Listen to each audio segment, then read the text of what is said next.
झालं का? थोडीशी थंडी वाजते, भूक लागली आहे तुम्हाला, मला माहिती आहे, उशीर झालाय, आणि 2 एवढी चांगली भाषणं ऐकल्यानंतर मी काय फार बोलणार नाही, कारण काम यांनी केलेलं आहे.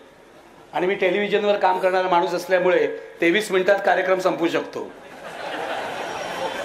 हे लक्षात घ्या. 10 पर्यंतची वेळ सर.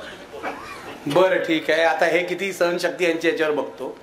पण जरा थंडी घालवतो आधी बाबा. एक घोषणा देतो. अरे थांब जरा शांत राहा बाबा. एक घोषणा देतो, तुम्ही पण द्यायची. मी म्हणीन लढेंगे, तुम्ही म्हणायचं जितेंगे. लढेंगे लढेंगे लढेंगे. विश्वास वाटला मला, लढणार आणि आपण जिंकणार. मी सिन्नरकरांचा मनापासून आभारी आहे. याचं कारण ज्या तुमच्या गल्लीतल्या एका किरकोळ भाजप नेत्यांनी या आमच्या मित्राच्या सभेमध्ये अडथळा आणला होता, त्याला तुम्ही आज कचऱ्यात फेकून दिलेलं आहे.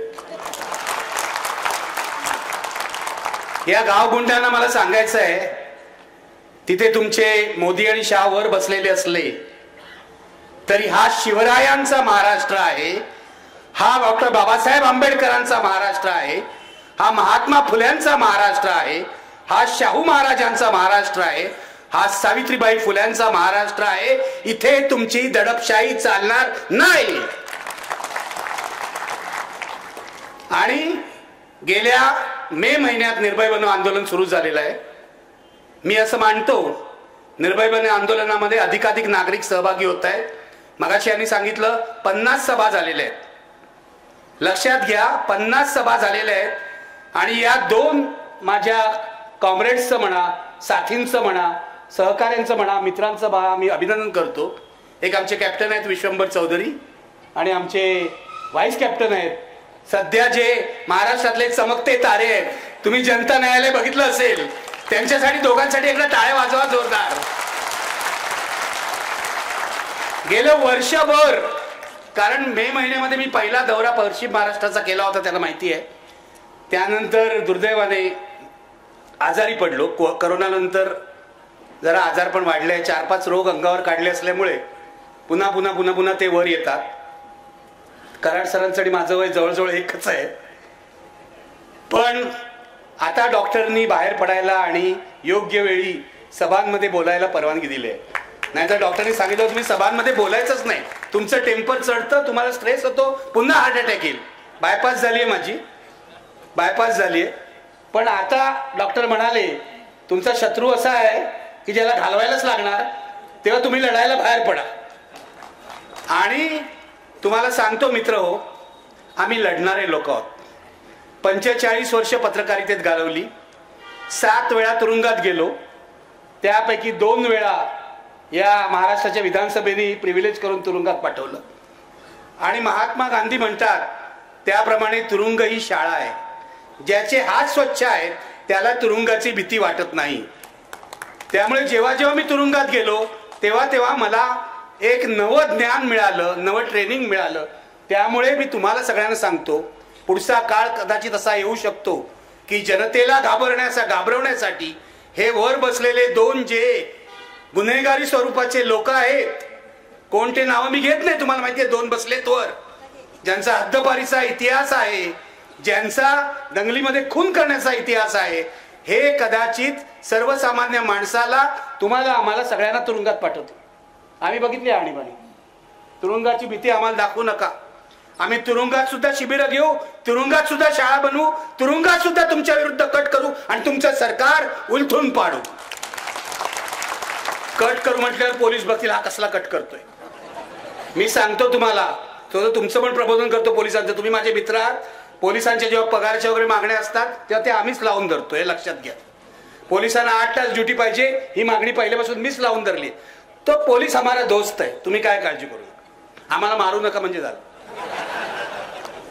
मुद्दा हा आहे की अशा प्रकारे तुरुंगात टाकतील. मला जेव्हा अर्थरोड तुरुंगात टाकलं पहिल्या वेळेला, 4 दिवसाची शिक्षा होती, प्रिव्हिलेज मोशन. शरद पवार मुख्यमंत्री होते त्यावेळेला. माझ्या कोठडीमध्ये कोण होते? पत्रकाराला असा अनुभव असा असतो, माझ्या कोठडीमध्ये बॉम्बस्फोटातले सगळे गुन्हेगार होते, संजय दत्त सकट. गंमतच झाली मोठी 4 दिवस.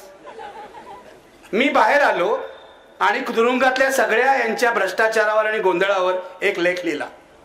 ते जेलर होते आपले, फुले आंबेडकरवादी होते, त्यांनाच माझ्यापेक्षा जास्त वाईट वाटायचं. ते म्हणायचे सर तुम्ही कोठडीत बसू नका, माझ्या केबिनमध्ये येऊन बसा. मी म्हटलं असं कसं, महाराष्ट्र विधानसभेने मला शिक्षा दिली आहे ना, मला कोठडीतच बसायला पाहिजे. आणि कोठडीत मला बॉम्बस्फोटात अडकलेले पोलीस, कस्टम अधिकारी भेटत होते. आणि त्यानंतर मी 5 भागाची सिरीज दिली. मला विलासराव भेटले, विलासराव मंत्री होते तेव्हा.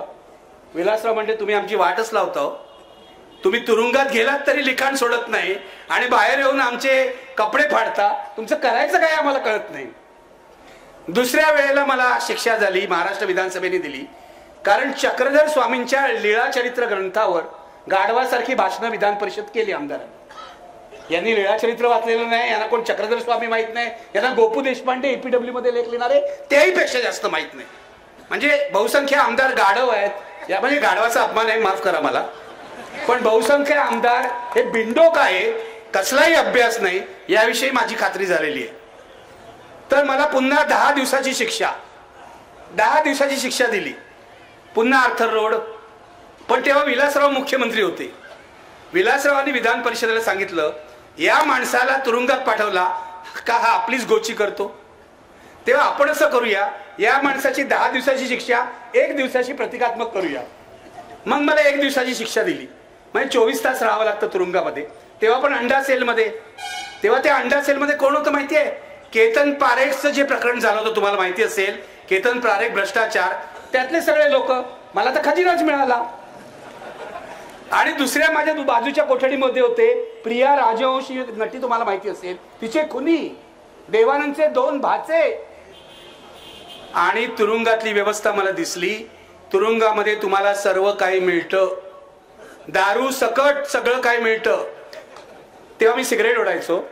त्या केतन पारेखच्या म्हणजे तो जो देवानंदचा भाचा होता केतन आनंद, त्याने मला डनहिल सिगरेट दिली. बघा, मला म्हणा सर, म्हणजे कसं आहे, तुम्हाला तुरुंगात ठेवतात, कोठडी वेगवेगळी असते, पण दिवसातले 2 वेळा बाहेर आणतात, जेवायच्या वेळेला, चहाच्या वेळेला, सरांना माहिती असेल.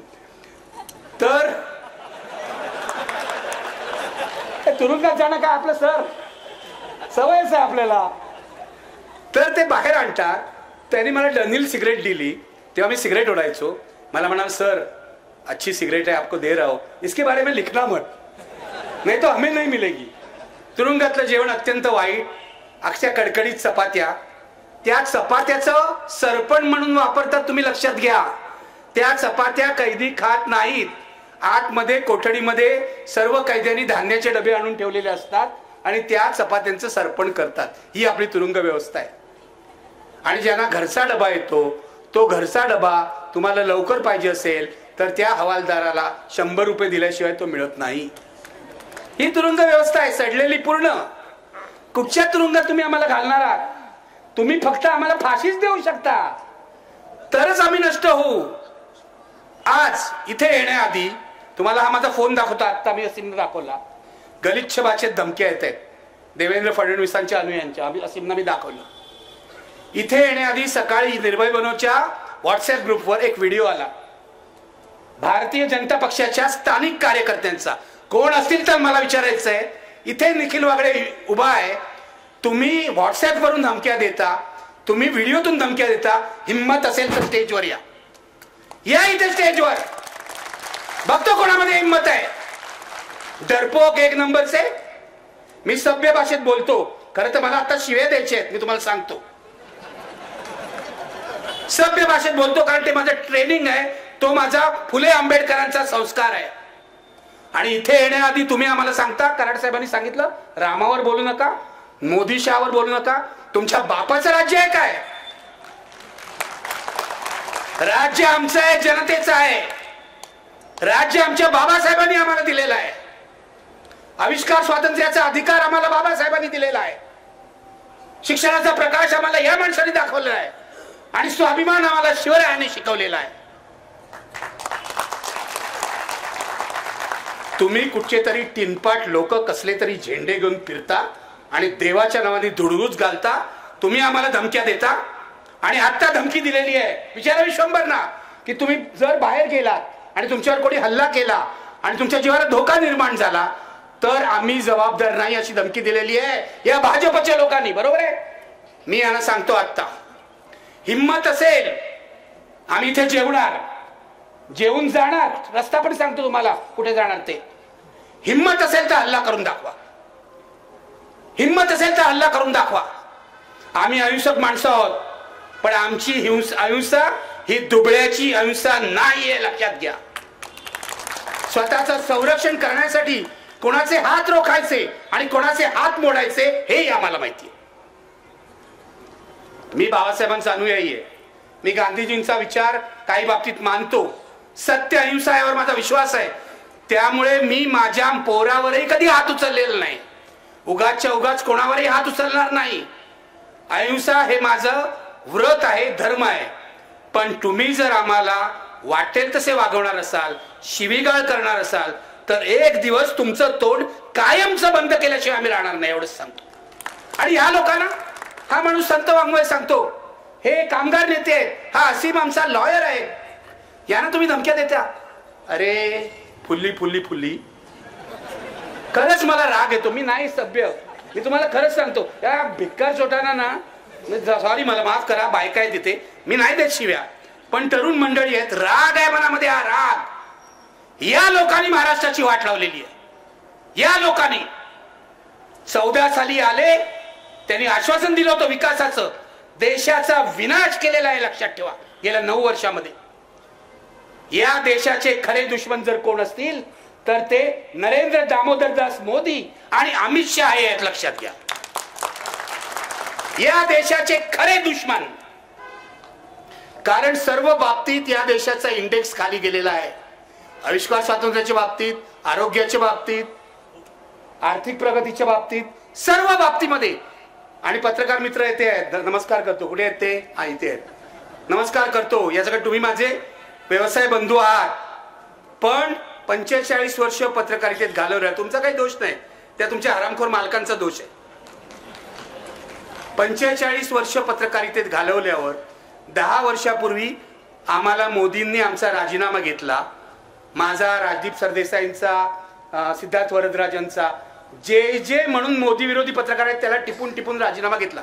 माझं चॅनल, माझं नेटवर्क 18 3000 कोटीला विकत घेतलं. कोणी? अंबानीनी. तर माझ्याकडे आले अंबानीचे लोक, तुमचा काय विचार आहे? म्हटलं विचार काय असायचा, जे मी करतोय तेच करणार. तुम्हाला काढून टाकायचं असेल तर काढून टाका, चुकीच्या पद्धतीने काढून टाकलं तर मी कोर्टात जाईन, साधी गोष्ट आहे. सकाळी आले, HR चा माणूस, नाही सर असं नका करू, आम्ही तुम्हाला 2 वर्षाचा पगार देतो अगाऊ, पण तुम्ही जा इथून. म्हटलं लिहून द्या. संध्याकाळी 5 वाजता माझ्या टेबलवर चेक तयार होता. अंबानीकडून 2 वर्षाचा पगार मी वसूल केला. राजीनामा तर ते घेणारच होते. याच्याकडे अंबानीच्या माणसांनी बोलून मला विचारलं की तुमचा विचार काय आहे? म्हटलं माझा विचार जो संविधानाचा विचार आहे. पत्रकाराला विचार काय असतो? संविधानाची चौकट आहे, तोच विचार असतो. सत्य सांगणं हा माझा विचार आहे.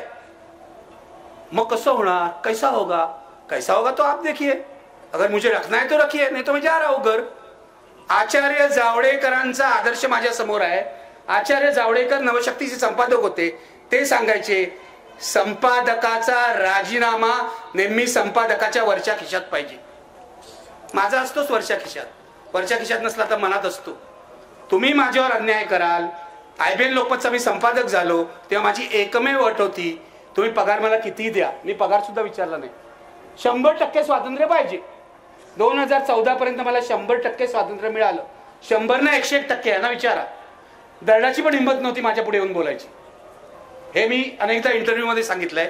दर्डा आमचा स्लीपिंग पार्टनर होता. स्लीपिंग पार्टनर म्हणजे कळतंय ना, म्हणजे इन्व्हेस्टिंग पार्टनर होता. इन्व्हेस्टिंग पार्टनर, त्यांनी भांडवल गुंतवलं होतं. पण दर्डा सुद्धा मला सांगू शकत नव्हता, कारण माझ्या पाठीशी राजदीप सरदेसाई उभे होते. आणि त्यांनी मला सांगितलं होतं 9 वाजता जायचं आतमध्ये, तू 9 ते 10 बातम्या, 10 ते 11 आजचा सवाल, 9 ते 11 तुला जे काय तिथे गोंधळ घालायचा तो घाल, बोलायचं ते बोल, 11 वाजता बाहेर आल्यावर बघू काय करायचं. मला कोणीही त्या बाबतीत अडथळा करण्याचा प्रयत्न केला नाही. पण नरेंद्र मोदी राज्यावर आले आणि मला पहिला फोन आला विजय दर्डा यांचा, महाराष्ट्रातले काँग्रेसचे महान खासदार विजय दर्डा, लोकमतचे मालक यांचा. आणि त्यांनी असं सांगितलं की निखिल वागळे, आता आपलं सरकार बदललेलं आहे. आपलं म्हणजे? मी म्हटलं सरकार बदललं आहे पण ते मोदींचं आहे. त्यांना त्याच वेळेला ते आपलं वाटत असावं. आम्ही जावडेकरच्या विरोधात एक बातमी दिली होती. प्रकाश जावडेकर माझा समकालीन आहे, दूरदर्शनवर आम्ही काम करत होतो, बरोबर होता. जावडेकरनी 2 फ्लॅट घेतले लवाडी करून सरकारी कोट्यामध्ये, बरोबर आहे, लक्षात आहे. तर जावडे इतके निर्लज्ज लोक, अरे संपादकाला डायरेक्ट फोन करतात ऑफिसमध्ये, जावडेकरच्या ऑफिसमधून. जरा काहीतरी काँग्रेसवाल्यांसारखी लबाडी चालू करा ना, दुसऱ्याकडून फोन करायचं. ते सुद्धा त्यांच्यामध्ये नाही. काँग्रेसच्या काळात सुद्धा आम्हाला फोन यायचे, पण असे आडून आडून आडून आडून. हे डायरेक्ट जावडेकरच्या ऑफिसमधून, हा ती बातमी काढा. अरे बातमी काढायला काय आम्ही तुमच्या घरचे नोकर आहोत का? बातमी लागली आहे, बातमी चालतीये, लोक बघतायत. दर्डाचा कोल घोटाळा झाला, कोळसा घोटाळा, तेव्हा सुद्धा मी सातत्याने किमान 8 ते 10 कार्यक्रम केले किरीट सोमय्याला बोलवून. आणि हे नालायक भाजपवाले मला विचारतात, दर्डाच्या कोल घोटाळ्याविरुद्ध तुम्ही नाही केलं? अरे जा आणि अर्काईव्ह पहा. निखिल वागळे सत्य कधीही दडपत नाही. सत्यवचनी रामाचा जर वारसदार असेल ना तर आम्ही आहोत, हे लक्षात घ्या. तुमचे खोटं रोज खोटं बोलणारे नरेंद्र मोदी आणि अमित शहा नाही आहेत, खोटारडे 1 नंबरचे. आणि त्यांचा तो महाराष्ट्रातला पिट्टू देवेंद्र फडणवीस बोलणार आहे मी त्याच्याबद्दल. कारण त्याच माणसाला मी सगळ्यात जास्त स्टुडिओमध्ये जागा दिली होती. मला अधिकार आहे. देवेंद्र फडणवीस आज जो दिसतोय ना तिथे, मुख्यमंत्री झाला, उपमुख्यमंत्री झाला, आणि काय झाला तो 2014 पूर्वी विरोधी पक्ष नेते म्हणून देवेंद्र फडणवीसना सगळ्याधिक स्पेस ही निखिल वागळेच्या कार्यक्रमातून मिळाली. सकाळी 9 वाजता फोन दिला, असं 1-1 तास आधी येऊन बसायचा. खरं सांगतो तुम्हाला, खोटं नाही बोलत. टेप करा आणि देवेंद्रला ऐकवा खोटं बोलतोय का. आणि लहान आहे माझ्यापेक्षा, वय काय त्याचं. त्याच्या वडिलांपासून माझ्या ओळखी होत्या. वडील बरे होते खरं म्हणजे, खरंच बरे होते हो. हा कसा असा निघाला मला कळत नाही. तर तो तेव्हा मी तुम्हाला खरंच सांगतो, मला काही राग नाही. माझ्या भाजप नेत्यांशी ना खूप दोस्ती आहे. विनय सहस्त्रबुद्धे, गडकरी तर मला नेहमी म्हणतात तुम्ही आणि कुमार केतकरांबद्दल ना मला आदर आहे. म्हटलं का तुम्हाला का आमच्याबद्दल आदर? एकदा मला जेवायला बोलवलं. गडकरींचं जेवण बेस्ट आहे, श्रीखंड पुरी वगैरे सगळं बेस्ट घरामध्ये. मला एकदा जेवायला बोलवलं, तुम्ही आणि कुमार केतकरांबद्दल मला आदर आहे. तर म्हटलं का तुम्हाला आदर आहे आमच्याबद्दल? कारण तुम्ही तुमची भूमिका कधीही सोडत नाही. हे माझे एकेकाळी भाजपवाल्यांचे संबंध होते. प्रमोद महाजनशी माझी दोस्ती होती, गोपीनाथ मुंडेंशी माझी दोस्ती होती. आता हे कोण आहेत? हे कोण आहेत? ती माणसं होती, ही म्हणजे माकडापेक्षा वाईट अवस्था आहे. मी तुम्हाला सत्य सांगतो, सत्य सांगतो. पूर्वीच्या काळी भाजपमध्ये माणसं होती, आता आहेत विकृत विषारी प्रवृत्ती. खरंच सांगतो तुम्हाला, माझी आणि सर्व पक्षातल्या लोकांची मैत्री आहे. पत्रकार म्हणून ठेवावीच लागते ना. परवा मला एका भाजप नेत्याचा फोन आला राम मंदिर झाल्याच्या दुसऱ्या दिवशी. इनफॅक्ट मीच त्यांना सकाळी फोन केला, तो मिस केला त्यांनी म्हणून फोन केला. माझा जुना मित्र आहे. एकदा प्रमोद महाजननी माझ्यावर डिफेमेशनची केस घातली, तेव्हा त्या केसमध्ये हा ज्युनियर वकील होता. तेव्हापासून तो मला ओळखतो, जुना मित्र आहे माझा. तर मी त्यांना फोन केला, म्हटलं नाव सांगत नाही, माफ करा मला, मित्र आहे आपला, उद्या सुधारेल अशी खात्री आहे मला. मी म्हटलं आता राम मंदिर झालं ना, आता उगाच गोंधळ घालू नका, आता शांत राहा. तुमची इच्छा पूर्ण झाली ना, बहुसंख्य हिंदूंना आनंद झाला ना, मग आता दंगली बिंगली करू नका. ते मीरा रोडला जे चाललंय ते थांबवा, एवढंच सांगायला मी फोन केला. मग गप्पा झाल्या, हे झालं ते झालं, आणि याच्यातला एकही शब्द खोटा नाही. त्यांनी मला सांगितलं, निखिल तुम्ही ना एकदा अमित शहाला भेटलं पाहिजे. मी म्हटलं माझी काय हरकत नाही. मी मनात म्हटलं पत्रकार आहे, कुणालाही भेटू शकतो. दाऊद इब्राहिमला भेटू शकतो, तर अमित शहाला का नाही भेटू शकत? भेटू शकतो ना. पत्रकाराला कुठेही बंदी असता कामा नये. पत्रकारांनी कोणाला भेटावं. अमित शहानं वेगळा माणूस आहे, वेगळा माणूस. आता मला वेगळा माणूस म्हणजे काय मला कळत नाही. आम्हाला जे दिसतं त्यापेक्षा तो वेगळा असेल तर यांना दिव्य दृष्टी असेल. म्हटलं ठीक आहे, मी भेटायला काहीच हरकत नाही. नरेंद्र मोदींना सुद्धा मला भेटायला हरकत नाही, मी पत्रकार आहे. पण नरेंद्र मोदींनी एवढी हिंमत दाखवली पाहिजे की मला मुलाखत द्यायची आणि माझ्या प्रश्नांना उत्तर द्यायचं. माझं जाहीर आव्हान आहे नरेंद्र मोदींना, तुमच्यामध्ये हिंमत असेल तर निखिल वागळेला मुलाखत द्या किंवा रवीश कुमारला मुलाखत द्या. निखिल वागळे जाऊ दे, रवीश कुमारला मुलाखत द्या. पण नरेंद्र मोदी इतके डरपोक आहेत की 2014 साली सत्तेवर आल्यावर पहिली गोष्ट त्यांनी काय केली तर अंबानीशी हातमिळवणी करून 3,000 कोटी रुपये आमच्या मालकाला देऊन आम्हाला सगळ्यांना नोकरीवरून काढून टाकलं. याचं कारण आम्ही जर राहिलो असतो, मी राजदीप सरदेसाई किंवा इतर लोक, सागरिका घोष आणि इतर लोक, तर आम्ही यांचे वाभाडे काढले असते. 10 वर्ष निखिल वागळे नरेंद्र मोदींमुळे मेनस्ट्रीम मीडियाच्या बाहेर आहे, लक्षात घ्या. 10 वर्ष झाली आज, बरोबर 2014 ते त्याआधी 8 वर्ष आम्ही IBN लोकमत कसं चालवलं तुम्हाला माहिती आहे. कोणाला स्पेअर केलं नाही. अरे हे जे आहेत ना लोक, केशव वगैरे उपाध्ये, यांना मी बनवलंय प्रवक्ता. एक दिवस गोपीनाथ मुंडे माझ्या कार्यक्रमात होणार होते. तर आता 9 वाजता गोपीनाथ मुंडेंचा 7 वाजल्यानंतर मोठा प्रॉब्लेम असायचा. तेव्हा ते 9 वाजता येणार की नाही, चुकीचा अर्थ काढू नका, मी सांगतोय. तर ते 9 वाजता येणार की नाही याचं टेन्शन मला. मी आमचा गणेश मोरे होता गेस्ट कोऑर्डिनेटर, त्याला पळवतोय, अरे दे गोपीनाथजी कुठे काय गेले बघ. मी दिल्लीच्या माणसांना पळवतोय, गोपीनाथ कुठे आहेत बघ. तर गोपीनाथ मुंडे 8:30ला येणार नाही जसं कळलं. त्यांचा मेसेज आला मला. त्यांचं माझं खूप चांगलं होतं. त्यांच्या संघर्ष यात्रेमध्ये मी बरोबर गेलो होतो. मला म्हणाले निखिल आय एम सॉरी, मी येऊ शकत नाही, जरा समजून घे.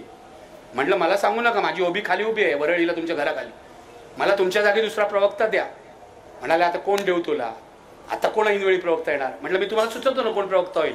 तुमचा सेक्रेटरी आहे केशव उपाध्ये, त्याला उभा करा म्हणा ओबीवर, त्यालाही संधी मिळेल. तुम्ही नाही तर तुमचा सेक्रेटरी. त्या दिवशी केशव उभा राहिला पहिल्यांदा कॅमेरा समोर, आणि या केशव उपाध्येला, हे माझं पाप आहे की मी प्रवक्ता बनवलं. असे किती लोकांना प्रवक्ते बनवलं तुम्हाला सांगू. ते काँग्रेसकडे ते प्रवक्तेच नव्हते. मग मी जनार्दन चांदूरकरांना फोन करून बोलवलं, काँग्रेस नेमेल तेव्हा वेगळे, भाई जगतापना बोलवलं, काँग्रेसने प्रवक्तेच नेमले नव्हते. असा महाराष्ट्रातला टेलिव्हिजन आकारा आला. ही 2 सोन्यासारखी माणसं मला तिथेच मिळाली. कारण टेलिव्हिजन हा जी माणसं आहेत त्यांच्या कंटेंटवर चालतो, बोलण्यावर चालतो. बोलणारा माणूस जितका चांगला, हे असतील विश्वंभर असीम असेल, किंवा आमचे अजित अभ्यंकर असतील, किंवा आमचे सुरेश माने असतील. घटनेवर सुरेश मानेंसारखं ऑथॉरिटी नाही. असे अनेक लोक, मी तुम्हाला नावं घेऊ शकेन, ज्यांना मी गेस्ट म्हणून बोलवलं आणि जे यशस्वी झाले, आणि नंतर इतर चॅनलनी त्यांच्यावर उड्या मारल्या. प्रॉब्लेम असा आहे की ते प्रश्न विचारायला अँकरला पण अक्कर लागते ना. आता बघा बहुसंख्य चॅनलनी एक आमचा कमलेश सुतार सोडला तर चर्चेचे कार्यक्रमच बंद केले. का केले माहितीये? का केले मी तुम्हाला सांगतो. भारतीय जनता पक्षाने त्यांच्यावर दबाव आणला, आणि हे मी तुम्हाला पुराव्यासकट सांगतो. मी IBN लोकमत सोडल्यानंतर मी असं ठरवलं होतं, काळ काय बरा नाही, आता मी कुठे नोकरी करणार नाही. सुदैवाने माझं वय तेव्हा किती वर्षाचं होतं बघा, 10 वर्ष आधी म्हणजे 55 वर्षाचं होतं. त्यामुळे मी म्हटलं आता आपली 5 वर्ष झाली आहेत निवृत्ती, 5 वर्ष राहिलेत निवृत्तीची, मी नोकरी करणार नाही, मी फ्रीलान्सिंग करेन. मग मी मराठी, महाराष्ट्र वन इथे काम करायला लागलो. TV9नी मला बोलवला. त्यांचा CEO हैदराबादहून आला, बघा हैदराबादहून आला तो, तिकडचा तेलुगू माणूस. आणि मला त्यांनी सांगितलं आम्ही तुला सगळं स्वातंत्र्य देऊ, तू 9चा कार्यक्रम करायचा, 9चा कार्यक्रम करायचा. मी कार्यक्रम सुरू केला. शेतकऱ्यांचं आंदोलन होतं. मी नाशिकच्या मार्केट यार्डमध्ये जाऊन लाईव्ह कार्यक्रम केला, आणि कार्यक्रमाला प्रचंड प्रतिसाद होता. अभिजित कांबळे जे आता BBCचे संपादक आहेत ते माझे प्रोड्युसर होते. आमची जोडी चांगली जमली होती. 3 महिने झाले. 3 महिन्यानंतर तिथे एक भाजपचा माणूस आला. त्याचं नाव आहे उमेश कुमावत. आजही ते TV9चे. उमेश कुमावत हे भाजपच्या मुखपत्राचे संपादक होते, किंवा जे काय होते ते होते. उमेश कुमावत हा भाजपचा माणूस आहे. तो तिथे आला. तिने मला आल्याला सांगितलं की सर तुमचा कार्यक्रम आहे ना 9 वाजता नाही करायचा, आपण संध्याकाळी 5 वाजता करायचा. म्हणलं मी करणार नाही, तुम्ही माझ्याशी कॉन्ट्रॅक्ट केलाय प्राईम टाईमचं, मी तुमच्यावर केस टाकीन म्हटलं कोर्टात जाऊन. मग ते घाबरले. केस टाकले म्हटलं घाबरतात. मग 1 महिना आणखीन चालवलं त्यांनी, आणि मग 1 महिन्याने मला सांगितलं तुमचा कार्यक्रम आम्ही बंद करत आहोत. तसं कॉन्ट्रॅक्ट बसतंच, कधी ते बंद करू शकतात. पण हे त्यांनी देवेंद्र फडणवीस यांच्या दबावाने केलं असा माझा आरोप आहे. ज्या देवेंद्र फडणवीसला माझ्या स्टुडिओत बोलवून मी स्पेस दिली विरोधी पक्ष म्हणून, त्यांनी पत्रकारांचे गळे घोटण्याचं काम केलं. पत्रकारांना सर्व मर्यादा पुरवणं, सर्व म्हणजे काय ते मी आता जास्त सांगत नाही. पत्रकारांना दिवाळीला मोठमोठे गिफ्ट्स देणं, पत्रकारांना दर महिन्याच्या 1 तारखेला पाकिटं देणं, हे सगळे प्रकार भाजपचे नेते करतायत. आणि याच्यामध्ये काला म्हणून केस माझ्यावर डिफेमेशनची, मी ठामपणे सांगतो याच्यामध्ये देवेंद्र फडणवीस सुद्धा सामील आहे. वर्षा बंगल्यावर देवेंद्र फडणवीस 14 ते 19 मुख्यमंत्री असताना पत्रकारांचा एक गट होता जे देवेंद्र फडणवीसची चमचेगिरी करायची. आता मी नावं पण घेऊ शकतो, पण जाऊ दे कशाला, काय पत्रकार बरोबर नाव नको ना घ्यायला, कोणतरी आपल्यातले धडकतील. प्रेम करतो तुमच्यावर, लक्षात ठेवा. त्या पत्रकारांच्या गटाला लष्कर-ए देवेंद्र असं आम्ही म्हणायचो, बरोबर आहे, लष्कर-ए देवेंद्र. कारण देवेंद्र फडणवीस चमचेगिरी, त्याच्याच बातम्या लावा, त्याच्याच बातम्या प्लॅन्टिंग करा, हेच धंदे यांनी केले. माझा एक मित्र त्यांच्या ऑफिसमध्ये होता, त्यांचे 3-4 OSD माझे चांगले ओळखीचे आहेत, आणि एक OSD तर खूपच माझ्या एका डॉक्टर मित्राचा मुलगा आहे, त्यामुळे तो होता. यांच्या ऑफिसमध्ये काय चाललंय ना, मला पूर्ण करायचं.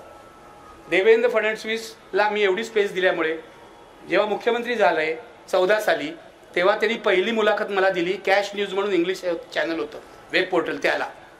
तर हे माझे देवेंद्र फडणवीसशी संबंध. सांगण्याचा मुद्दा असा मित्र हो तुम्हाला, की हा एकेकाळी बरा असलेला माणूस, एकेकाळी तत्वांशी काहीतरी थोडीशी बांधिलकी असं दाखवणारा माणूस, आता पूर्णपणे खलनायक झालेला आहे. सत्तेचा माज, सत्तेची चटक, सत्तेसाठी वाटेल ते. देवेंद्र फडणवीस ही अधपतनाची, राजकीय अधपतनाची सगळ्यात खालची पायरी आहे, लक्षात. मी तुम्हाला आवाहन करतो की या माणसाला महाराष्ट्राच्या राजकारणातून हद्दपार करा. याचं कारण माझा राग नाही त्यांच्यावर, उद्या कुठेतरी जाऊन पापक शालन करेल तर बरं होईल, पण इतका घाणेरडा माणूस मी 14 नंतर दुसरा बघितला नाही.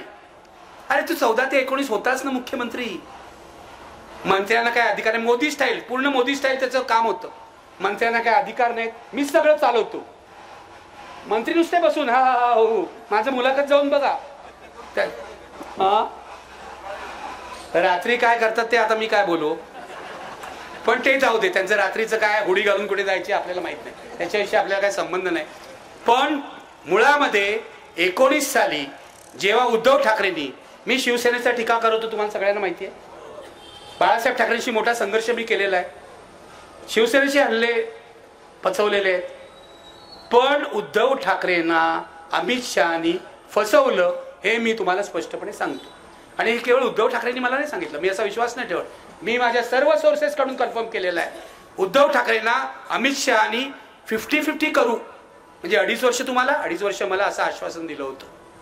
आणि अमित शहानी असंही सांगितलं होतं मंत्रिमंडळामध्ये सुद्धा 50-50% प्रतिनिधित्व असेल. हे भाजपवाले खोटारडे, जन्मतः खोटारडे, कारण यांची मातृसंघटना खोटारडी.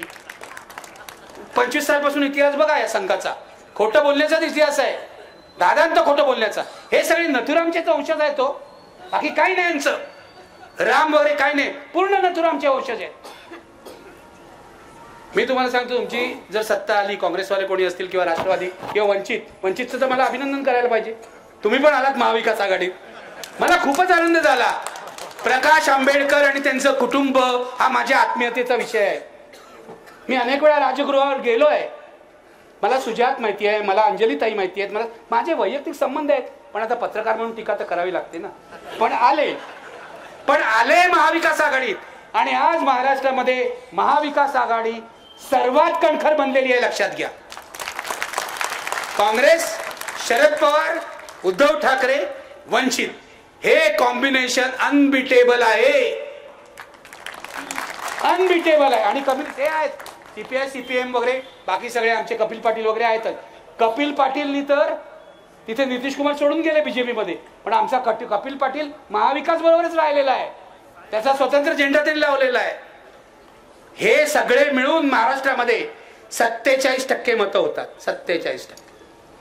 आणि भाजप आणि त्यांचे ते भाजप, शिंदे आणि अजितदादा मिळून 40%च्या वर जात नाहीत. आणि शिंदेजी तर खालीच जाणार आहे. आज माझ्याकडून लिहून घ्या, हे भाजपवाले इतके बेकार, खुंची, कृतघ्न आणि गलिच्छ आहे की उद्या ते शिंदेना आणि अजितदादांना सुद्धा कचऱ्याच्या पेटीत टाकते. लिहून घ्या माझ्याकडनं. 45 वर्षाचा राजकारणाचा अनुभव आहे म्हणून बोलतोय. शरद पवारांवर मी खूप टीका केली आहे, पण महाराष्ट्रात शरद पवारांच्या प्रगल्भतेचा दुसरा नेता नाही. मी टीका केली आहे खूप शरद पवारांवर, पण कधीही पवारांना फोन केला, पवार साहेबांना फोन केला तर ते कधीही भेट नाकारत नाहीत. वागळे तुम्ही माझ्यावर असं का लिहिलं हे असं विचारत नाहीत. हा सभ्यपणा आहे, हा सभ्यपणा आहे. उद्धव ठाकरे तर आता सत्ता गेल्यानंतर तर खूपच बदलले. मागे मी त्यांच्यावर टीका केली होती की उद्धव माझी दोघांची दोस्ती आहे, बाळासाहेबांचं माझं वेगळं नातं होतं, उद्धवची दोस्ती राजची दोस्ती, त्यामुळे दोन्ही घरात मी जातो. मला कोणी बंदी नाही करू शकत अशी. तर मुद्दा असा आहे की राजचा स्वभाव दिलदार आहे असं मी म्हटलं होतं आणि उद्धव ठाकरे जरा खचडू आहेत असं म्हटलं होतं आणि ते होते. जरा लोकांना भेटायचे नाही, लांब ठेवायचे. पण आता गेल्या 5-6 महिन्यामध्ये म्हणजे महाविकास आघाडीचं सरकार गेल्यापासून उद्धव ठाकरे आमूलाग्र बदललेले आहेत. आमूलाग्र. आता फोनही घेतात. एकदा मी मातोश्रीवर फोन केला तर उद्धव ठाकरे फोनवर आले नाहीत म्हणून मी वैतागलो. आधीच माझं डोकं थोडंसं तापट आहे. तर मी त्या ऑपरेटरला म्हटलं, हो तुम्ही असे फोन न घेतल्यामुळे सत्ता गेली आहे, जर आता तरी फोन घ्या. तर तो ऑपरेटर काय मला म्हणतो माहितीये, साहेब हे फक्त तुम्हीच त्याला सांगू शकाल, तुम्हीच सांगा. पण उद्धव ठाकरे आमूलाग्र बदललेले आहेत. इथे कोणी शिवसैनिक आहेत की नाही मला माहित नाही, पण हा उद्धव ठाकरेंचा नवा जन्म आहे हे लक्षात घ्या. आणि मी उद्धव ठाकरेंचा पूर्ण समर्थन अशासाठी करतो की आज लढाई उद्धव ठाकरे विरुद्ध भाजपशी नाहीये, आज लढाई लोकशाही विरुद्ध हुकुमशाही अशी आहे. आणि माझ्यावर विश्वास ठेवा, माझी सवय जुनी आहे. उद्धव ठाकरे जर चूक केली ना तर हाच पहिला माणूस असेल त्यांच्यावर टीका करणार. पण आज महाराष्ट्रामध्ये मी कधीही आवाहन केलं नाही, आज पहिल्यांदा करतोय. कधीही आजपर्यंतच्या सभांमधून केलं नाही, कोणाला हरवाय सांगितलं, कोणाला जिंकवाय सांगितलं नाही. आज पहिल्यांदा तुमच्या सभेमध्ये करतोय आणि यापुढच्या महाराष्ट्रातल्या प्रत्येक सभेत करीन. महाराष्ट्र धर्माला कलंक असलेल्या भारतीय जनता पक्ष आणि त्यांच्या सोबत्यांचा पराभव करा.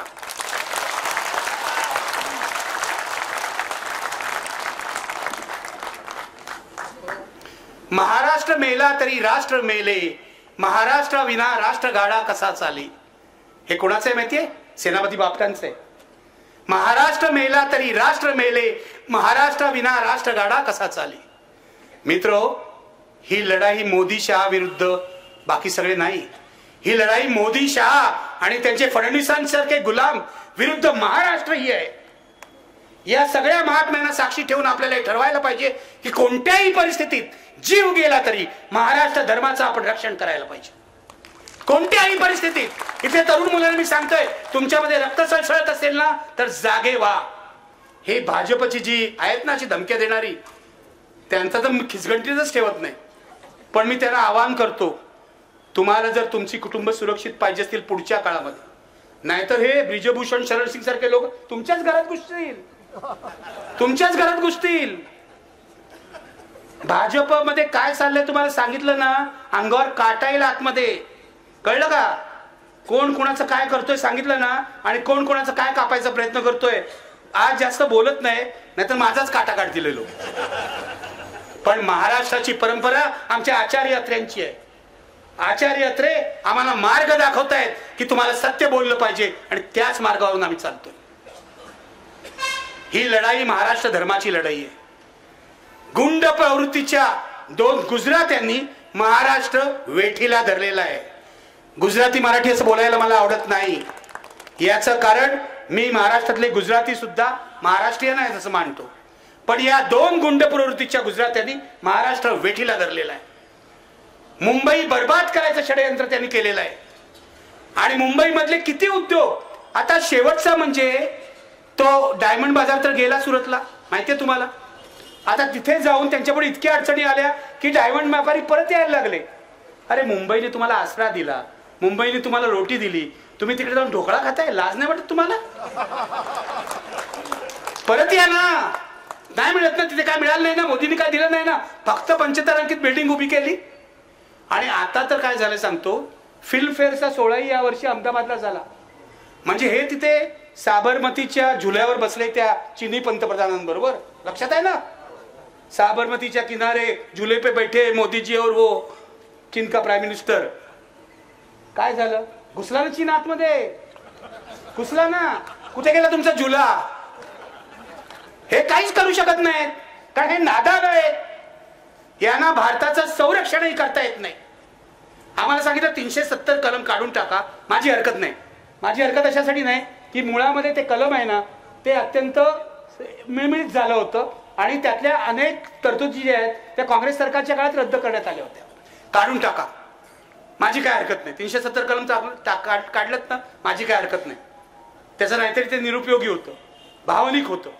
मुद्दा असा आहे 370 कलम काढल्यावर काश्मीर मधले व्यवहार सुरळीत होतील, दहशतवाद राहणार नाही असं आश्वासन तुम्ही दिलं होतं. मग आता काश्मीरी पंडितांना कोण मारतंय? बघा किती हल्ले झाले. 370 कलम काढल्यानंतर किती हल्ले झाले बघा. काय झालं बघा. मी पुलवामाबद्दल तर बोलतच नाहीये कारण पुलवामा कोणी केलं या माझ्या मनात संशय आहे. काश्मीरचे राज्यपाल, काश्मीरचे माजी सत्यपाल मलिक. तुम्ही पेपर वगैरे वाचता ना? हो म्हणा जर जोरात. सत्यपाल मलिकने काय आरोप केला तुम्हाला माहितीये की पुलवामाच्या घटनेमध्ये या जवानांना जायला जर विमानं दिली असती तर हे सगळे जवान वाचले असते. पण मोदी सरकारने, मला असं वाटतं राजनाथ सिंग तेव्हा होते होम मिनिस्टर, त्यांनी ही व्यवस्था केली नाही म्हणून आमचे जवान मारले गेले. जवानांचं रक्त हाताचं लागलंय मोदी आणि या सर्व लोकांच्या. कसलं राष्ट्रप्रेम सांगता तुम्ही? एक नंबरचे देशद्रोही लोक आहात. आम्हाला राष्ट्रप्रेम सांगू नका. आमच्या आई वडिलांनी, आमच्या नातेवाईकांनी लाठ्या खाल्लेल्या आहेत, जेलमध्ये गेलेले आहेत. तुम्ही सांगता आम्हाला राष्ट्रप्रेम? तुम्ही जवानांना मारलं. आणि का बोललं जात नाही? कारण या देशातला मीडिया अत्यंत लाचार झालेला आहे. मी तुम्हाला एक गोष्ट सांगतो आणि सत्य आहे आणि वर्तमानपत्राचं नाव घेऊन सांगतो, उद्या माझं भाषण कदाचित छापणार नाही. लोकमतच्या मालकांनी फरमान काढलं की सत्यपाल मलिकचं एकही स्टेटमेंट छापायचं नाही. आणि तुम्ही चेक करू शकता, लोकमतच्या फायली जाऊन बघा सत्यपाल मलिकचं काय छापलंय. हे लोकमतच्या मालकांनी फरमान काढलं आणि हे मला माझी सूत्र सगळीकडे असतात, ती बरोबर योग्य माहिती देतात. हे जो माणूस 2 टर्म का 3 टर्म काँग्रेसचा खासदार झालाय त्याला लाज नाही वाटत? मला लाज वाटते. लोकमत हा महाराष्ट्राचा सगळ्यात मोठा पेपर आहे असं म्हणायला. तिथे ते सकाळवाले कोण आहेत आपले, काय नाव त्याचं, पवार, अभिजित पवार. बोलू ना का थांबू? अभिजित पवार. आता हे अभिजित पवार, पवारांच्या कुटुंबातले अमुक तमुक, हे जाऊन मोदींना भेटतायत. मोदीने हात लावला काय सोनं बिनं होतं की मला कळत नाही.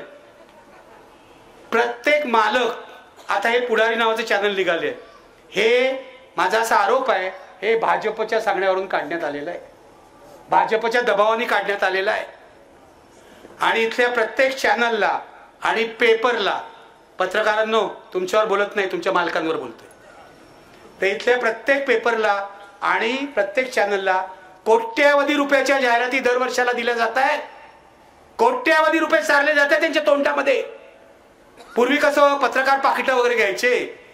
मी जिल्ह्याच्या ठिकाणी जातो, माफ करा पण खरं बोलायला पाहिजे ना, तेव्हा मला आपले कार्यकर्ते सांगायचे, सर काय झालंय, हल्ली 25-30 लोकांना तर पाकिटं द्यावीच लागतात.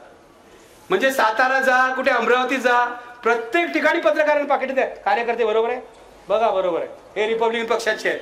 कार्यकर्त्यांना विचारा पत्रकारांना पाकिटं द्यावी लागतात की नाही. हे सत्य आहे. पण मोदीजी हुशार तुमच्यापेक्षा. ते म्हणाले पत्रकारांना कशाला पाकिटं द्यायची, मालकालाच देऊ, डायरेक्ट ऑफिशियली जाहिराती देऊ मालकाला. अशा प्रकारे सगळ्या प्रेसचं दमन करण्यात आलेलं आहे, आवाज बंद करण्यात आलेला आहे. रवीश कुमारचं युट्यूबवर आता सगळे प्रेक्षक युट्यूबवर का वाढले तुम्हाला माहिती आहे? रवीश कुमारचे सबस्क्रायबर 70 लाख झालेले आहेत. 10 लाख त्याच्या व्हिडिओला हिट्स मिळतात. इतर अजित अंजुम असतील, आणखीन कोण कोण असतील, त्यांच्याही व्हिडिओला हिट्स मिळतात. नशिबाने अजून मी जिवंत आहे, लोकांना माहिती आहे, त्यामुळे माझ्या याला मिळतात. पण सांगायचा मुद्दा की लोक टेलिव्हिजन सोडून युट्यूबकडे का वळले, याचं कारण युट्यूब मधून आपल्याला काहीतरी अजून स्वतंत्र आवाज ऐकू येतोय असं लोकांना वाटतं. पण तुम्हाला आणखीन एक गोष्ट सांगतो जी तुम्हाला माहिती आहे की नाही मला माहित नाही. रवीश कुमारच्या युट्यूब चॅनलवर जाऊन हा व्हिडिओ बघा. थोड्याच दिवसात मोदीजी एक बिल आणतायत, युट्यूब सेन्सॉर करणार आहेत. या इलेक्शन नंतर सोशल मीडिया सेन्सॉर होईल. म्हणजे आमचे आवाज पोचणार आहेत की नाही मला माहित नाही, पण जर लोकशाही मार्ग तुम्ही बंद केलात आमचा आवाज पोचायचा, तर आम्ही भूमिगत मार्गाने प्रयत्न करू. आणीबाणीसाठी लागलं, बिल लागू झालं, अजून हे नाही झालं, इम्प्लिमेंट झालं नाही, पास झालंय, इम्प्लिमेंट झालं नाही. तुम्ही हा जाऊन व्हिडिओ बघा रवीश कुमारच्या याच्यावर. मी तुम्हाला स्पष्ट सांगतो, जर तुम्ही आमचे आवाज लोकशाही मार्गाने बोलण्याचा आवाज बंद केला तर आम्ही भूमिगतरित्या काही करू. जसं उषा मेहतानी भूमिगत रेडिओ चालवला ना, रेडिओ, भूमिगत रेडिओ स्वातंत्र्य आंदोलनामध्ये. आमच्याकडे खूप उपाय आहेत. आणीबाणीमध्ये सुद्धा आम्ही अशा प्रकारची मॅगझिन्स आणि पॅम्पलेट काढलेली आहेत जी लोकांमध्ये डिस्ट्रीब्यूट करत होतो. आम्ही लहान होतो तेव्हा, कॉलेजमध्ये होतो, रुईया कॉलेजमध्ये. एकदा पोस्टर लावत होतो आम्ही, दुर्गाबाईंनी पद्मश्री सोडली, पु ल वि स खांडेकर तुम्ही कधी सोडणार, एवढं साधी पोस्ट. कारण दुर्गाबाईंनी पद्मश्री सोडली होती आणीबाणीमध्ये, पु ल आणि यांनी सोडली नव्हती. तर आमच्या पाठी तिकडे टिळक ब्रिजच्या खाली पोलीस लागले. हे पोरांनो काय करतायत म्हटलं, पोस्टर लावतोय, हटा म्हणून. आणि इतके मागे लागले की आम्हाला पळूनच जावं लागलं. पण आणीबाणीमध्ये आम्ही तरुण पोरं असताना काम केलेलं आहे, तेव्हा आम्हाला माहिती आहे आणीबाणी काय असते. आणीबाणीमध्ये आमच्या ओळखींच्यांचे वडील आया तुरुंगात होत्या, पण इंदिरा गांधींची आणीबाणी अधिकृत आणीबाणी होती. आणि मी तुम्हाला सांगतो अनुभवाने, मोदींची आणीबाणी ही अघोषित आणीबाणी आहे. मोदी कधीही अधिकृतरित्या आणीबाणी आणणार नाही. माझं असं म्हणणं आहे, इंदिरा गांधींची आणीबाणी इंदिरा गांधीने आणली, त्यांनी मागे घेतली, चूक झाली आहे त्यांनी मान्य केलं, त्यांनी देशाची माफी मागितली. माझी अशी इच्छा आहे, इंदिरा गांधींच्या आणीबाणीपेक्षा मोदींची ही अघोषित आणीबाणी भयंकर आहे. याचं कारण इथे माणसांचे जीव घेतले जात आहेत, हे लक्षात घ्या. कायद्याच्या चौकटीत बसून माणसांचे जीव घेतले जात आहेत. जशी इंदिरा गांधींनी माफी मागितली ना, तशी एक दिवस या मोदी शहाला मागावी लागेल अशी माझी अपेक्षा आहे, इच्छा आहे. विश्वंभर म्हणतील, तुम्ही जर मगाशी म्हणालात की हे हरणार आहे, तुमच्या तोंडात साखर पडो किंवा 5 किलो गुळ पडो, जे काय पडो, पण या देशावरचं सगळ्यात मोठं संकट हे आहे. हे संकट आहे, तुम्ही लक्षात घ्या. आपण 14 साली अनेकांनी मतं दिली असतील, तपासून बघा काय केलंय. आणि फसवेगिरी केलेली आहे प्रत्येक क्षेत्रामध्ये. कुठे आहेत तुमचे 15 लाख रुपये? आहेत, मिळाले का तुम्हाला कोणाला? मी वाट बघते, माझ्या अकाउंटमध्ये येतील, अकाउंट येतच नाहीत. प्रत्येक बाबतीत फसवणूक केले. एक नंबरचा खोटारडा माणूस, एक नंबरचा खोटारडा. आणि उद्घाटन करायला सगळीकडे ते आमच्या तिकडे सेतू, अटल सेतू झाला. अटल सेतू, अटल बिहारी वाजपेयींच्या नावाने, पण तिथे अटल कुठेच नाही, तिथे मोदीच. अटल बिहारी वाजपेयींचा फोटो सुद्धा लावला त्या माणसाने. किती आत्मकेंद्री माणूस आहे. मगाशी तुम्ही सांगितलं, आज या अडवाणींना भारतरत्न वगैरे त्यांनी दिलं, पण राम मंदिराच्या उद्घाटनाला त्यांना बोलावलं नाही. पापक्षालन करतात भारतरत्न देऊन. ज्यांनी देशामध्ये दंगली घडवल्या त्या अडवाणींना भारतरत्न देत आहे. काय बोलायचं आपण? पण आता अशी वेळ आली आहे की मोदीपेक्षा अडवाणी बरे म्हणण्याची वेळ आली. एक राक्षस आला तर त्याच्यापेक्षा मोठा महाराक्षस, मग तो पूर्वीचा राक्षस बरा होता असं म्हणायची वेळ येते. प्रॉब्लेम आहे सगळा आपल्या देशाचा. तर या राक्षसांचा पराभव करा. हे रामाचं नाव घेतात आणि अधर्माचं काम करतात, यांचा पराभव करा. मी तुम्हाला सांगतो, मी गप्प बसणार नाही विधानसभा निवडणुकीपर्यंत. मोदी डरपोक कशासाठी आहेत, तर मोदींना साध्या महापालिका निवडणुका सुद्धा घेता येणार आल्या नाहीत, कारण त्यांना वाटतं आपला पराभव होईल. आता महापालिका निवडणुका विधानसभेनंतर होतील, कारण त्यांना सतत वाटतं शिंदे येऊन उपयोग नाही. शिंदे 5% आणले शिंदेनी, शिंदेला खोके भरपूर दिले, पण 5%च मतं आणतायत. अजितदादाचे 4%च आहेत, 5 ने 4 9, आणि यांची स्वतःची 27. किती झाली बघा. याच्या पलीकडे काय जात नाही. मुद्दा असा आहे की या लोकांनी, माझा राग यांच्यावर अशासाठी आहे, मोदी शहानी महाराष्ट्राची वाट लावून. मी कायम म्हणतो, बुद्धिवंतांचा महाराष्ट्र एकेकाळी होता, हा बदमाशांचा महाराष्ट्र झालेला आहे पूर्वीच. पण हा बदमाशांचा महाराष्ट्र यांनी आता विकायला काढलेला आहे. लक्षात घ्या, विकायला काढलेला आहे. अरे पोलीस स्टेशन मध्ये जाऊन यांचा जो गणपत गायकवाड, तुम्हाला माहिती आहे गणपत हे बसले तिकडे कोकरकर, गणपत गायकवाड कल्याणचा केबल ऑपरेटर, तो आमदार झाला, गेल्या वेळेला पण आमदार होता. पोलीस स्टेशन मध्ये जाऊन 6 गोळ्या मारतो. आणि कोणाला मारलं मगाशी सांगितलं नाही, कोणाला मारलं माहितीये का? शिंदे गटाच्या अध्यक्षाला मारलं त्याने. हे असेच अंतर्गत मंडळी होऊन मरणार आहेत. आम्हाला मारायचं विसरा, आधी स्वतःच बघा. स्वतःच्या सत्तेतल्या पार्टनरला यांनी 6 गोळ्या मारल्या. काय चाललंय महाराष्ट्रामध्ये? आणि फडणवीस काय भजन करतात का तिकडे? आपल्या पक्षाचा आमदार पोलीस स्टेशन मध्ये गोळ्या मारतो आपल्या मित्र पक्षाच्या अध्यक्षाला, आणि फडणवीस काय करतायत? का व्हिडिओ बघतायत गाण्यांचे?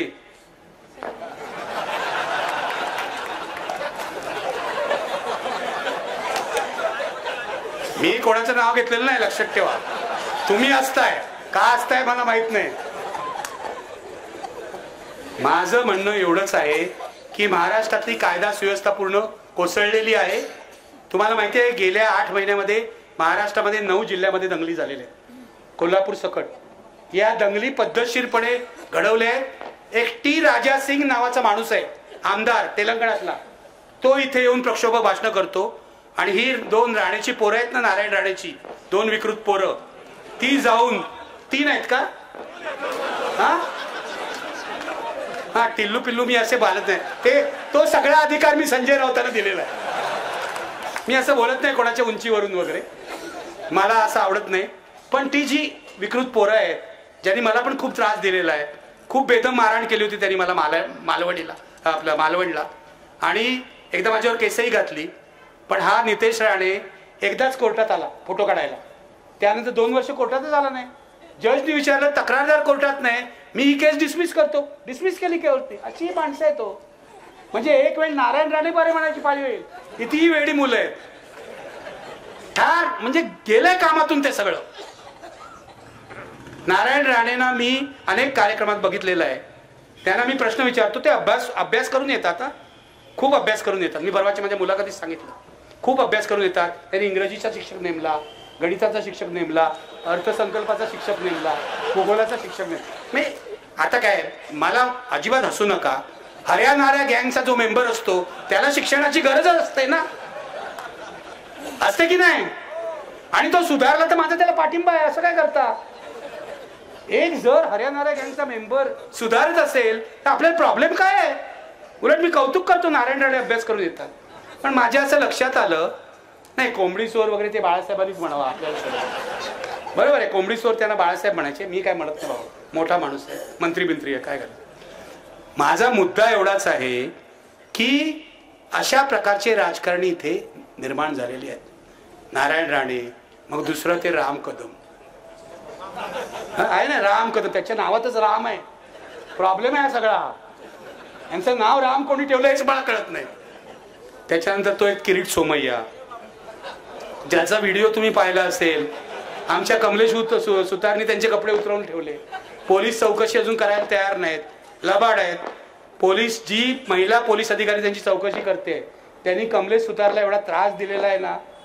हे जर सगळं बाहेर आलं तर यांचे इतके वाबाडे. आणि मी तर बोलणारच आहे, तुम्ही कसलेही खटले करा, फाशी द्या, मी बोलणारच आहे. परवाची गोष्ट तुम्हाला सांगतो, सत्य तुम्हाला सांगतो. हे पेपरवाले छापत नाही तर एकदम डरपोक पैसे घेऊन करप्ट झालेले लोक आहेत.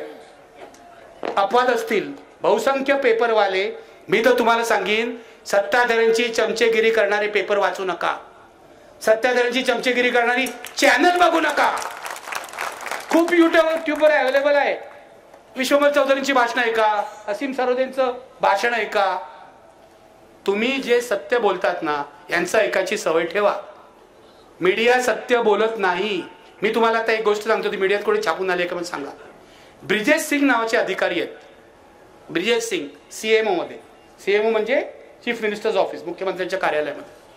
ते पूर्वी DGIPR ला होते. बरोबर आहे. ब्रिजेश सिंग बदमाश माणूस आहे, IPS अधिकारी आहे, पण बदमाश माणूस आहे. देवेंद्र फडणवीसचा एकदम जवळचा आहे. 14 ते 19 त्यांनी खूप त्रास दिला होता पत्रकारांना. आता परवा त्यांनी काय सांगतो केलं. मराठा रिझर्वेशन आंदोलन सगळ्यांना माहिती आहे. जरांगे पाटलांचं उपोषण सगळ्यांना माहिती आहे. जरांगे पाटलांनी आपला जीव पणाला लावला हेही आपल्याला माहिती आहे. गरीब मराठ्याला रिझर्वेशन मिळालं पाहिजे ही आपली भूमिका आहे. ही आपली भूमिका आहे. ओबीसींना पण हक्काचं रिझर्वेशन मिळालं पाहिजे ही आपली भूमिका आहे. मराठा आणि ओबीसींमध्ये संघर्ष होऊ नये असे प्रयत्न आमच्यासारखे लोक करतायत, कारण दोघांच्या हक्काचं मिळालं पाहिजे. या माणसाने असं केलं, ब्रिजेश सिंगनी. त्याने एक व्हॉट्सॲप ग्रुप बनवला. व्हॉट्सॲप ग्रुपमध्ये चॅनलच्या संपादकांना घेतलं. कोण कोण नावं सांगतो तुम्हाला. ती ABP माझाची जी संपादिका आहे, काय नाव सरिता कौशिक, तिला तर धड मराठी सुद्धा येत नाही तरी तिला संपादक केलं, तर सोडून दे. त्याच्यानंतर निलेश खरे, त्याच्यानंतर उमेश कुमावत वगैरे वगैरे, अशी त्यांची नावं महत्वाची नाहीये. हा माणूस हे करत होता की जरांगे पाटलांच्या आंदोलनाला प्रसिद्धी देऊ नका असं या संपादकांना सांगत होतं. पूर्ण जरांगे पाटलांचं आंदोलन ब्लॅकआउट करण्याचा याचा प्रयत्न चालला होता. पण मला या संपादकांचं पण कौतुक करायचंय. एक खोटा FIR यांनी करवला सरिता कौशिकच्या नावाने. हा खोटा FIR माझ्या नावाने करू नका असं सरिता कौशिकने त्याला सांगितलं. मुख्यमंत्र्यांच्या कार्यालयातला अधिकारी काय उपद्व्याप करतोय बघा मीडिया बरोबर. पत्रकारांनी एक्सपोज करून टाकलं पाहिजे यांना. छापा, कोणी असतील पत्रकार तर उद्या छापून टाका, बघतो मी काय करायचं. कारण हे व्हॉट्सअप लीक झाले आणि लोकांना कुठे लीक करायचं बरोबर माहिती असतं. त्यामुळे एक लीक माझ्याकडे आला. कोणाकडे काय पाठवल्यावर कोण बडबडणार लोकांना माहितीये. मी बोंबलणारा माणूस आहे. मला जर सत्य कळलं तर ते माझ्या पोटात राहत नाही, ते मी बोंबलतो. माझ्या घरचे पण लोक म्हणतात की तुम्हाला काय सगळं खरं बोलायची गरजच आहे का, हळूहळू बोला ना. पण हळूहळू सत्य कसं बोलायचं. सत्य हा सूर्यप्रकाश आहे, तो सूर्यप्रकाश अंगावरच येतो, तो हळूहळू येत नाही, तो लख सूर्यप्रकाश येतो. हे लक्षात घ्या. आम्हाला बाबासाहेबांनी जर शिकवलं असेल तर हे शिकवलं आहे, लक्षात घ्या. बाबासाहेबांनी जी पत्रकारिता केली, मग ती मूकनायक असेल, प्रबुद्ध भारत असेल, काही असेल, त्या पत्रकारितेच्या पावलावर पाऊल टाकून आमची पत्रकारिता पुढे चाललेली आहे. बाबासाहेब आंबेडकर ते आचार्य अत्रे अशी पत्रकारिता आहे. मध्ये प्रबोधनकर ठाकरे सुद्धा आहेत, प्रबोधनचे संपादक जे होते. मग मला सांगा सत्य कसं दडवायचं. मला सांगा, तुम्ही वकील सत्य दडवत असाल कदाचित, तू नाही पण कोर्टामध्ये, पण हे सत्यवचनी वकील आहेत. पण मुद्दा असा आहे की मला सत्य का दडवता येत नाही तुम्हाला सांगतो. कारण सत्य बोलणं सगळ्यात सोपं असतं, काहीच लपवावं लागत नाही. आता फडणवीस असा आहे तर असा आहे, खलनायक आहे. मागे फडणवीस बरा होता, मी बरा बोलत होतो, काही लपवावं लागत नाही. या ब्रिजेश सिंगनी स्पष्टीकरण द्यावं की आपण असं केलं की नाही. आणि जरांगे पाटलांना माझं आव्हान आहे की हे यांनी केलेलं सिद्ध झालं तर काय करायचं ते त्याचं करा. तिकडे काय चाललंय या महाराष्ट्रामध्ये विचार करा मित्रांनो. या महाराष्ट्राची बर्बादी केली आहे. हा संतांचा महाराष्ट्र होता, हा बुद्धिवंतांचा महाराष्ट्र होता, हा विचारवंतांचा महाराष्ट्र होता. गांधीजी म्हणायचे की महाराष्ट्र हे कार्यकर्त्यांचं मोहोळ आहे. यांनी कार्यकर्त्याला खोके देऊन काय केलं त्याचं. प्रत्येक कार्यकर्त्याला कोण ते 40 टोणगे आहेत. टोणगेच म्हणतो मी त्यांना, टोणगे. बाळासाहेब ठाकरेंनी यांना पदराखाली घेतलं नसतं ना, त्यांना कसलीच नोकरी मिळाली नसती. हे 40 टोणगे आहेत. लाज नाही वाटत त्याला शिंदे बाजू सगळ्यांना. शिंदेचा उत्कर्ष उद्धव ठाकरेंच्या काळात झालेला आहे. माझे आनंद दिघेंचे चांगले संबंध होते. आनंद दिघे असताना शिंदेचं हे काय होतं मला माहितीये, ज्युनियर कार्यकर्ते होते. आनंद दिघे वारले, अचानक ऍक्सिडेंट झाला वगैरे. आता त्याच्या खोलात मला जायला सांगू नका. पण आनंद दिघे गेले आणि शिंदेचा उत्कर्ष झाला. शिंदेच्या उत्कर्षाला एकच माणूस जबाबदार आहे, त्यांचं नाव आहे उद्धव ठाकरे. उद्धव ठाकरेंनीच त्यांना सगळं दिलेलं आहे. आणि हा माणूस अतिरेकी महत्वाकांक्षेच्या ला बळी पडतो. हा बरोबर आहे, उद्धव ठाकरेंचं एक चुकलं की एका चुकीच्या वेळी त्यांनी त्यांचा अपमान केला. उद्धव ठाकरे अत्यंत चिंताजनक परिस्थितीत आजारी होते कोविडच्या काळात. तुम्हाला माहिती आहे 21 साली असा त्यांना पक्षाघात झालेला होता. त्यांना स्पायनल कॉर्डचा विकार होता की त्यांना सही करता येत नव्हती. एक अत्यंत खतरनाक ऑपरेशन त्यांच्यावर हरकिशनदास हॉस्पिटलमध्ये करण्यात आलं. तुम्हाला सांगतो, घाणेरडी माणसंही त्यावेळेला फडणवीसांचा एक दूत माझ्या घरी आला आणि मला म्हणाला, ही बातमी आहे की उद्धव ठाकरे असे आजारी पडलेले आहेत, त्यांना सही करता येत नाही, ही बातमी जरा तुम्ही कुठेतरी द्या. बघा किती घाणेरडी माणसं आहे. महाराष्ट्राची संस्कृती आहे, एक माणूस आजारी पडलाय असं नाही लिहित आपण त्याच्याबद्दल, असं नाही लिहित आपण त्याच्याबद्दल. पण फडणवीसांचा दूत येतो आणि मी फडणवीसांचा दूत म्हणतोय, मी इथे नाव घेणार नाही, मला सगळे पुरावे आहेत. माझ्या घरी तो 3 तास बसला होता, कारण माझा परिचित आहे. फडणवीसाच्या कार्यालयात सुद्धा माझी माणसं आहेत, फडणवीसला माहिती आहे बरोबर कोण कोण आहे. तर उद्धव ठाकरे अशा प्रकारे अतिशय गंभीररित्या आजारी असताना तुम्ही त्यांचा काटा काढायचा प्रयत्न करता. त्याच वेळेला शिंदेचाही सुरू झालेला आहे. नंतर नाही झालेलं आहे. त्याच वेळेला शिंदेचा हा कट सुरू झालेला आहे आणि मग शिंदेना लालूच मिळाली. आयुष्यात कधी शिंदे मुख्यमंत्री झाले नसते. ठाण्यापलीकडे काय नाही त्यांचं. ठाणे जिल्ह्याचे नेते आहेत, चांगले आहेत, संघटक चांगले आहेत, मनानी बरे आहेत, लोकांना पैसे बिशे वाटत असतात, चांगले. हा म्हणजे मदत म्हणून हो.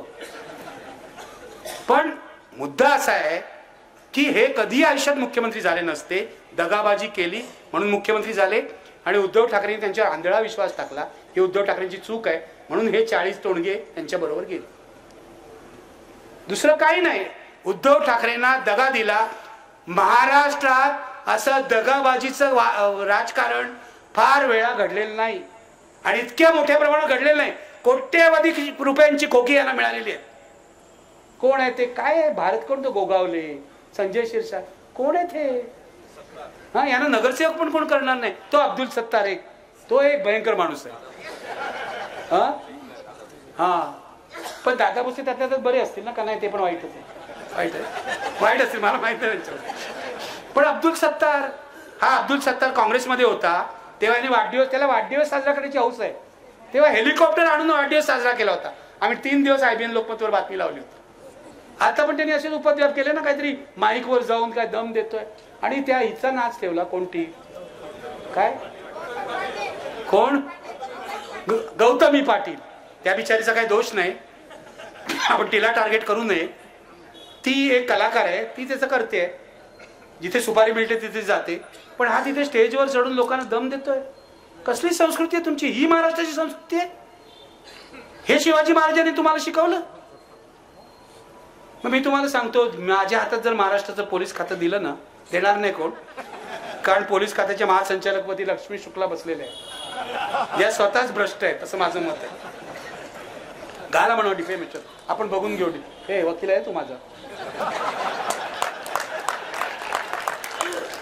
मुद्दा असा आहे की पोलीस खातं जर माझ्या हातात दिलं ना, तर यांच्यापैकी अर्धे आमदार मी जेलमध्ये टाकले.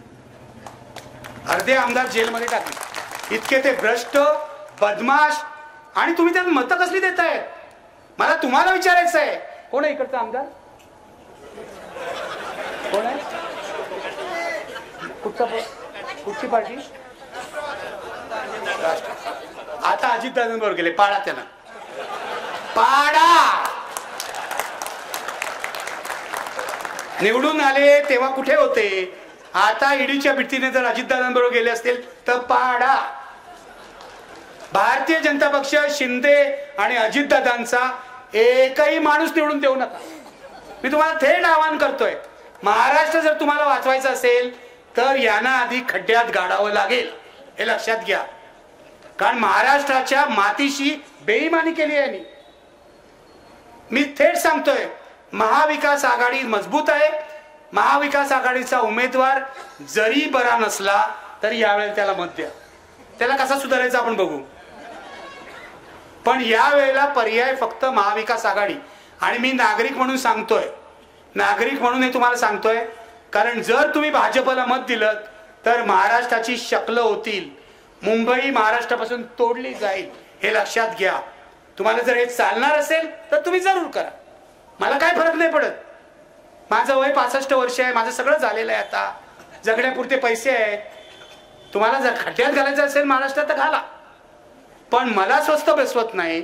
मी बाहेर पडलोय याचं कारण मला माझा महाराष्ट्र, शिवरायांचा महाराष्ट्र, बाबासाहेबांचा महाराष्ट्र, महात्मा फुलेंचा महाराष्ट्र, शाहू महाराजांचा महाराष्ट्र, संतांचा महाराष्ट्र जगला पाहिजे, वाचला पाहिजे, वाढला पाहिजे असं वाटतं. आणि ते तरुण माणसं जी बसली आहेत, मला फेसबुकवर दिसतं भगतसिंगच्या जन्मदिवशी आणि भगतसिंगच्या पुण्यतिथीला भगतसिंग भगतसिंग भगतसिंग टाकतात. मग हा भगतसिंग जर तुम्हाला तरुणांना आठवत असेल तर मुळामध्ये भगतसिंग हा साम्यवादी होता, कम्युनिस्ट होता.